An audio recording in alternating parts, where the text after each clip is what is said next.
Good morning magazine స్వాగతం. ప్రముఖ దినపత్రికలో వస్తున్న వార్తలు వెనకాల జరుగుతున్న పరిణామాలు చూద్దాం. ఈనాడు చూస్తే దోపిడీ లెక్క తేలాలి అన్నటువంటి వార్తను ప్రధానంగా హైలైట్ చేసింది. క్వాడ్ సిలికా శాండ్ అక్రమాలపైన సిఐడి విచారణ, 5 ఏళ్ల వివరాలు సిద్ధం చేస్తున్న గనుల శాఖ. గతేడాది రికార్డు స్థాయిలో 6.21 లక్షల క్వాడ్ చైనాకి ఎగుమతి, ఏటా 18 నుంచి 20 లక్షల టన్నుల సిలికా శాండ్ విక్రయాలు. ఇవన్నీ వైకాపా పెద్దల సిండికేట్ల అనుసరణలోనే అంటూ జగన్ ప్రభుత్వంలో భారీగా జరిగిన ఇసుక దందాపై కూటమి ప్రభుత్వం ఇప్పటికే దర్యాప్తునికి ఆదేశించి గత 5 ఏళ్లలో క్వాడ్ సిలికా శాండ్ సాగిన దోపిడీ మీద కూడా సిఐడి విచారణ చేయించబోతోంది. ఇప్పటికే గనుల శాఖ అధికారులు బృందాలు నెల్లూరు, తిరుపతి జిల్లాల పరిధిలోని క్వాడ్ సిలికా శాండ్ తరలింపులో జరిగిన అక్రమాలపై కీలక సమాచారం రాబట్టారు. లీజులతో పాటు అవి లేని చోట్ల ప్రభుత్వ పట్టాభూముల్లో జరిగిన తవ్వకాలను పరిశీలించి కొలతలు వేశారు. ఆయా చోట్ల వినియోగించిన పర్మిట్లను పరిశీలిస్తున్నారు. ప్రాథమిక సమాచారం మేరకు కోట్లలో దోచుకున్నట్టు గుర్తించారు. దీని మీద సిఐడి విచారణకు ఆదేశిస్తే వైకాపా నేతల దోపిడీ లెక్క తేలుతుందని భావిస్తున్నారు. గనుల శాఖ నివేదిక సిద్ధమవగానే క్వాడ్ సిలికా శాండ్లో జరిగిన అక్రమాలపై వేర్వేరుగా సిఐడి విచారణకు ఆదేశించనున్నట్టు తెలిసిందన్నటువంటి వార్తని హైలైట్ చేశారు. వైకాపా ప్రభుత్వం అధికారంలోకి రాగానే తిరుపతి జిల్లాలోని కోట, చెల్లకూరు మండలాల్లో సిలికా శాండ్ వ్యాపారిని ఆ పార్టీకి చెందిన కీలక పెద్దలు తమ గుప్పిట్లోకి తీసుకున్నారు. చెన్నై మైనింగ్ వ్యాపారి బంధువులు Vamana enterprises, Vamana future Jan private limited, gamma enterprises, Venkateswara enterprises అనే 4 సంస్థల పేరిట మినరల్ డీలర్ లైసెన్సులు MDLs తీసుకున్నారు. లీజులను వారి ఆధీనంలోకి తీసుకుని వాటిలో సిలికా శాండ్ తవ్వి 4 MDLsకి తరలించేవారు. జగన్ ప్రభుత్వం అధికారంలోకి రాకముందు లీజుదారులు విక్రయించే టన్ను సిలికా శాండ్ 450 రూపాయలు ఉంటే దాన్ని తొలుత 800, తర్వాత 1100 చేసి చివరికి 1400 ఖరారు చేసి దాన్నే ఎన్నికల వరకు కొనసాగించారు. లీజుదారులకు టన్నుకు 100 రూపాయలు చొప్పునిచ్చి వారి నోరెత్తకుండా చేశారు. బస్సు టన్ను 1400 రూపాయలకి విక్రయించిన అందులో 700 రూపాయలు మాత్రమే ఆన్లైన్లో స్వీకరించి మిగిలిన 700 రూపాయలు నగదుగా తీసుకున్నాను. లావాదేవీల్లో తేడా రావడంతో 2022 చివరిలో వామన దాని అనుబంధ సంస్థలకి సంబంధించి ఏదైతే యాక్షన్ తీసుకున్నారు అన్నటువంటి కాన్సెప్ట్ని ఇక్కడ హైలైట్ చేశారు. కాబట్టి దాని మీద సీరియస్గా సిలికా వ్యాపారం చేయకూడదని వైకాపా నేతలు కీలక హుకుం జారీ చేశారు. తర్వాత ఉమ్మడి నెల్లూరు జిల్లాకు చెందిన వైకాపా నేతలు రంగంలోకి దించి వ్యాపారం నడిపించారు. వీళ్ళు కూడా టన్ను 1400 చొప్పున విక్రయించారు. ఏటా సగటున 18 నుంచి 20 లక్షల టన్నులు అమ్మకం చేసినట్టు గుర్తించారు.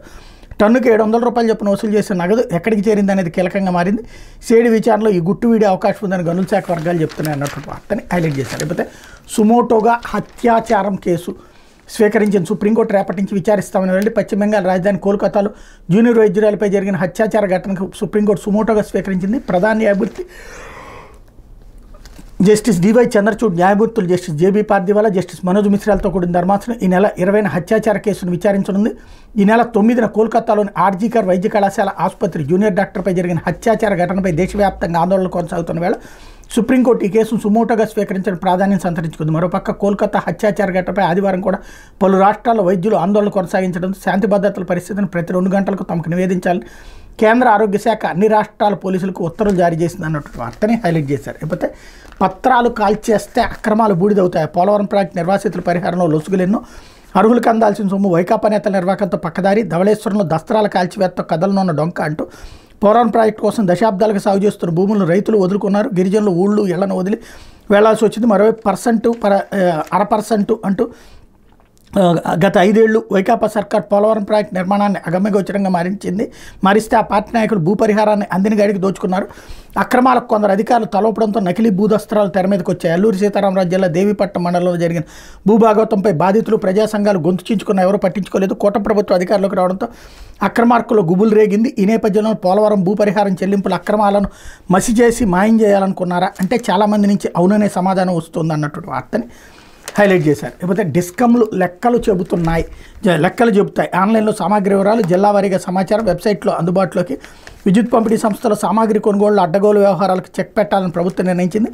ఈ వివరాలను ఎప్పటికప్పుడు వెబ్సైట్లో అందుబాటులో ఉంచాలని డిస్కమ్లు CMDLని ఆదేశించింది.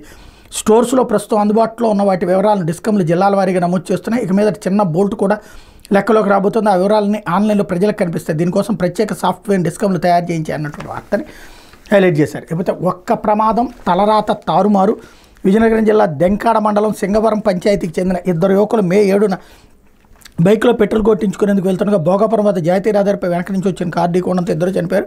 కారులో ప్రయాణించి ఒకరికి 2 కాళ్ళు విరిగిపోయి డ్రైవర్ మద్యం మత్తులో కారు నడిపిన కారణంగా 2 నిండు ప్రాణాలు బలికాగా మరొకరి కాళ్ళు దెబ్బతినే. మృతుల్లో ఒకరైన కిరణ్కి ఏడాది క్రితమే వివాహమైంది. ఆయనపైన ఆధారపడి తల్లిదండ్రులు, భార్య ఇప్పుడు దుఃఖజోచన వారయ్యారంటూ ఓవరాల్గా ప్రమాదాల వలన జరుగుతున్నటువంటి అంశాలకు సంబంధించినటువంటి దాని మీద ఈనాడు స్పెషల్ కథనాన్ని ప్రొజెక్ట్ చేసింది. లేకపోతే రైళ్ళ జైళ్ళ ఎక్స్ప్రెస్ రైళ్లలో జనరల్ బోగీల సంఖ్య తగ్గింపు, ప్రధాన రైళ్లలో 2 కోచ్లకే పరిమితం, ప్రయాణికులకు ప్రత్యక్ష నరకం. దక్షిణ మధ్య రైల్వేలో ఏసీ స్లీపర్ కోచ్లలో ప్రయాణించేవారు 27% కాగా జనరల్ బోగీల్లో ప్రయాణికుల సంఖ్య ఏకంగా 73% ఉంటుంది. అయినా వీరికి కేటాయిస్తున్న కోచ్లు ప్యాసింజర్ రైళ్లలో 25%, సూపర్ ఫాస్ట్ ఎక్స్ప్రెస్లో 10% కంటే తక్కువే ఉంటున్నాయి. ఎక్కువ రైళ్లలో ప్రస్తుతం 2 జనరల్ బోగీలు ఉన్నాయి అన్నటువంటి వార్తని హైలైట్ చేశారు.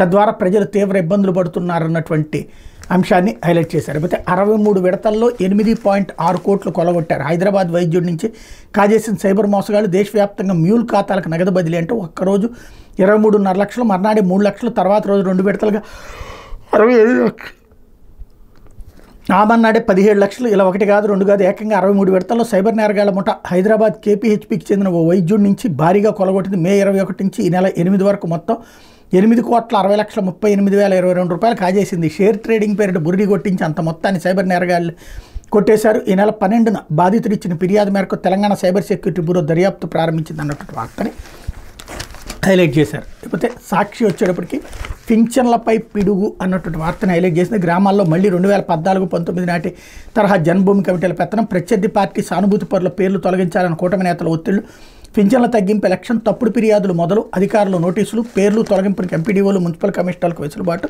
ఇందులో భాగంగా సాధ్యంగానే అడ్డగోలు నిబంధనలతో నోటీసులు జారీ, దివ్యాంగ లబ్ధిదారులు 15 రోజుల్లోనే కొత్త సదరం సర్టిఫికేట్ ఇవ్వాలట, 3 నెలలకోసారి సదరం స్లాట్లు విడుదలైతే ఇది ఎలా సాధ్యం, వృద్ధులు 3 రోజుల్లో ఆధార్ అప్డేట్ హిస్టరీ ధృవీకరణ ఇవ్వాలట, ఇంత తక్కువ వ్యవధిలో అధికారులతో సర్టిఫికేట్ ఎలా తెచ్చుకుంటారు, పక్కా కుట్ర కుతంత్రాలతో పింఛన్ ఎగ్గొట్టేందుకు 60 నిబంధనలు, కొత్తగా పింఛన్ దరఖాస్తు చేసుకునేందుకు అవకాశమే లేదు, సూపర్ 6 హామీలు ఇచ్చారు ఇంకా వాటిని ఎందుకు అమలు చేయడం లేదని ప్రశ్నకు సమాధానం లేదు, ఇప్పటికే అమలవుతున్న పథకాల్లో కోతలకు మాత్రం కత్తులు నూరుతున్నారు, వృద్ధులు దివ్యాంగులను కనికరం లేకుండా పింఛన్లు ఎగ్గొట్టడానికి దారులు వెతుకుతున్నారు, రాష్ట్ర వ్యాప్తంగా జాబితాలు సిద్ధం చేశారు, ఇప్పటికే పలువురు లబ్ధిదారులకు నోటీసులు అందే ఇంకా అందుతున్నాయి, ఎన్టీఆర్ భరోసా పోర్టల్లో పెన్షన్ లబ్ధిదారులకు నోటీసులు ఇచ్చేందుకు వెరిఫై చేసేందుకు పెన్షన్ తొలగించడానికి ఎంపీడీఓలకు ఆప్షన్ ఇచ్చేశారు, కొత్త పెన్షన్ చేర్చడానికి మాత్రం ఎలాంటి ఆప్షన్ ఇవ్వలేదు. దీన్ని బట్టి అర్థమవుతున్నది ఏంటంటే పెన్షన్లను పెద్ద ఎత్తున తొలగించబోతున్నారు, కొత్తగా ఒక్క పెన్షన్ కూడా ఇవ్వబోవడం లేదన్నట్టు వార్తనే హైలైట్ చేశారు. లేకపోతే బాలికపై బస్సులో సామూహిక అత్యాచారం, ఉత్తరాఖండ్లో దారుణం, ట్రైనీ డాక్టర్పై అత్యాచారం హత్యకు నిరసనగా ఆందోళన కొనసాగుతుండని ఉత్తరాఖండ్లో మరో ఘాతకం జరిగింది. డెహ్రాడూన్లో ఉత్తరాఖండ్ రోడ్వేస్కి చెందినటువంటి బస్సులో 15 ఏళ్ల బాలికపై సామూహిక అత్యాచారం జరిగింది. ఈ నెల 12న జరిగిన ఈ ఘటన ఆలస్యంగా వెలుగులోకి రాగా 2 డ్రైవర్లు సహా 5 పోలీసులు అరెస్ట్ చేశారన్నటువంటి వార్తని హైలైట్ చేశారు. ఇకపోతే ఇక ఓదండి బాకా అంటూ శ్రీ సిటీలో నేడు 16 పరిశ్రమలకు సీఎం చంద్రబాబు మళ్లీ ప్రారంభోత్సవం, 8 పరిశ్రమలకు మళ్లీ భూమి పూజ. వీటన్నింటిలో గత వైఎస్ జగన్ ప్రభుత్వంలోనే ఉత్పత్తి ప్రారంభం, పారిశ్రామికవేత్తల కూటమి ప్రభుత్వం ఒత్తిడి తెచ్చి ఏర్పాట్లు, పరిశ్రమలు క్యూ కట్టాయని చెప్పుకునేందుకు పార్ట్లు అంటూ నేడు శ్రీ సిటీలో చంద్రబాబు పర్యటన. భూమి పూజ జాబితాలో ఉన్నటువంటి శ్రీ సిటీలోని బ్లూ స్టార్ పరిశ్రమకు సంబంధించినటువంటి వార్తను కూడా హైలైట్ చేశారు. అయితే ఉల్లి రేటు మహాఘాటు అంటూ బహిరంగ మార్కెట్లో 60 రూపాయలు, రానున్న రోజుల్లో మరింత పెరిగే అవకాశం. 5 ఏళ్ల తర్వాత భారీగా పెరిగిన ఉల్లి ధరలు. 2022-23లో కర్నూలు జిల్లాలో 26,970 హెక్టార్లలో సాగు, ఏడాది 8,153 హెక్టార్లతో సరి, వర్షాభావంలో గణనీయంగా పడిపోయిన విస్తీర్ణం అన్నట్టు వార్తని హైలైట్ చేశారు. లేకపోతే పత్తికొండ హత్య కేసులో టీడీపీ నేత హంతకుడు, రాజకీయ ఆధిపత్యంలో భాగంగానే ఆ పార్టీ నేత శ్రీనివాసులు హత్య కేసులో ప్రధాన నిందితుడు నరసింహులు, హోసూరులోనే అదే పార్టీ నేత, ఆధిపత్యం కోసం సహచర నేతను హత్య చేసిన మరో నేత, వైఎస్ఆర్సీపీని హత్య చేసిందని ఉద్దేశపూర్వకంగా మంత్రి లోకేష్ ట్వీట్, మంత్రులు అనిత, బీసీ జనార్దన్ రెడ్డి ఆయనకు తందాన, టీడీపీ నేత హంతకుడని తేళ్లంతో బట్టబయలైన లోకేష్ అసత్య ప్రచారం, హత్య కేసును ఛేదించి వివరాలు వెల్లడించిన పోలీసులు అన్నట్టు వార్తని హైలైట్ చేశారు. అయితే ఉపాధికి గడ్డు కాలం అంటూ శ్రీకాకుళం జిల్లాలో మూతబడ్డ గ్రానైట్ పరిశ్రమలు, నూతన పాలసీ ముసుగులో మూసేసిన సర్కార్, ఆర్థిక కష్టాల యజమానులు, పనులు లేక కార్మికుల పస్తులు, జిల్లాలో ప్రత్యక్షంగా 25,000, పరోక్షంగా 45,000 మందికి ఉపాధికి దెబ్బ అన్నటువంటి వార్తని హైలైట్ చేశారు. అయితే కాకి వనంలో కలుపు వృక్షం అంటూ టీడీపీ సేవలో పెట్టరేగిపోతున్న కుప్పం అర్బన్ సీఐ, వైఎస్ఆర్సీపీ శ్రేణుల లక్ష్యంగా అక్రమ కేసులు, టీడీపీలో చేరకపోతే అక్రమ కేసులతో జైలు పాలు చేస్తానన్న వివాదాస్పద అధికారి, తాజాగా కుప్పం మండల కన్వీనర్ కుమారుడిపై అక్రమ కేసులు, జైలు పాలు, 2 నెలల్లో మరో 5గురిపై అక్రమ కేసులతో వేధింపులు, కూటమి ప్రభుత్వం రాగానే కుప్పం పగ్గాలు, అప్పటి నుంచి దందాలు దౌర్జన్యాలతో రెచ్చిపోతున్న పచ్చ పోలీసు, గతంలో హత్య కేసులో నిందితులకు సహకరించడంతో వీఆర్కి అన్నటువంటి వార్తని హైలైట్ చేశారు. లేకపోతే ఉపాధికి గడ్డు కాలం అంటూ ఏదైతే శ్రీకాకుళం జిల్లాలో మూతపడ్డ గ్రానైట్ పరిశ్రమ, నూతన పాలసీ ముసుగులో మూసివేసిన సర్కార్, ఆర్థిక కష్టాల్లో యజమానులు, పనులు లేక కార్మికుల పస్తులు, జిల్లాలో ప్రత్యక్షంగా 25,000, పరోక్షంగా 45,000 మంది ఉపాధికి దెబ్బ అంటూ వ్యవసాయం, మత్స్యకార రంగాల తర్వాత శ్రీకాకుళం జిల్లాలో అత్యధికంగా ఉపాధి దొరికేది గ్రానైట్ పరిశ్రమలోనే. ఇప్పుడు ఆ పరిశ్రమలు మూతపడ్డాయి. నూతన పాలసీ పేరుతో గ్రానైట్ పరిశ్రమను ప్రభుత్వం మూసివేయించింది. 2 నెలలుగా గ్రానైట్ ఫ్యాక్టరీలో పనులు జరగడం లేదు. ఉపాధి లేక కార్మికులు పస్తులు ఉండాల్సిన పరిస్థితి. వారి ఆకలి కేకలను జిల్లా మంత్రులు, ప్రజాప్రతినిధులు పట్టించుకోవడం లేదు. ఇప్పట్లో పరిశ్రమలు తెరుచుకునే పరిస్థితి లేదని భావిస్తున్న కార్మికులు మళ్ళీ వలసపాటు పడుతున్నారు. శ్రీకాకుళం జిల్లాలో సుమారు 150 క్వారీలు ఉన్నాయి. వాటికి అనుసంధానంగా మరో 150 పాలిషింగ్ యూనిట్లు, 30 క్రషర్లు ఉన్నాయి. వీటి ద్వారా ప్రత్యక్షంగా సుమారు 25,000 మంది, పరోక్షంగా 45,000 మంది ఉపాధి పొందుతున్నారు.